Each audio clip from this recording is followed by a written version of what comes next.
വിദേശ ചികിത്സയുമായി ബന്ധപ്പെട്ട ചോദ്യത്തോട് ക്ഷോഭിച്ച മുഖ്യമന്ത്രി മറ്റുദ്ദേശത്തോടുള്ള ചോദ്യമാണെന്നും ആരോഗ്യ മേഖലയിൽ കേരളം കൈവരിച്ച നേട്ടങ്ങൾ കാണാതെ പോകരുതെന്നും മുഖ്യമന്ത്രി പറഞ്ഞു.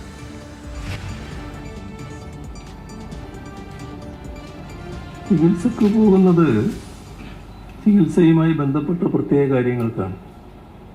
നിങ്ങൾ കേരളത്തിന്റെ ആരോഗ്യ മേഖലയുടെ വികസനം കാണാത്തയാളാണോ? ഞാൻ ഈ പറഞ്ഞ ഏതെങ്കിലും കാര്യം പ്രത്യേകമായി നിഷേധിക്കാൻ കഴിയുന്നതാണോ? എന്തിനാണ് നിങ്ങളത് മറച്ചു വെക്കാൻ ശ്രമിക്കുന്നത്? കേരളത്തിലെ ആരോഗ്യരംഗത്ത് വികസനം ഉണ്ടായിട്ടില്ല എന്നാണോ നിങ്ങൾ ഉദ്ദേശിക്കുന്നത്? അങ്ങനൊരു കാര്യം പറയാൻ സാധിക്കും?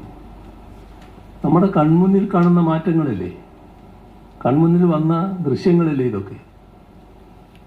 എന്തിനാണ് അത് മറച്ചു വെക്കാൻ നോക്കുന്നത്? മാധ്യമം എന്ന് പറയുന്നത് നാടിന്റെ വികസന കാര്യങ്ങൾ ജനങ്ങളിലേക്ക് എത്തിക്കാനുള്ളതല്ലേ. ഏതെങ്കിലും കൂട്ടർക്ക് വേണ്ടി വെറും അസത്യങ്ങൾ മാത്രം പ്രചരിപ്പിക്കാനുള്ള ഒന്നാണോ? അതിന്റെ ഭാഗമായിട്ടല്ലേ ഈ ചോദ്യം വന്നത്?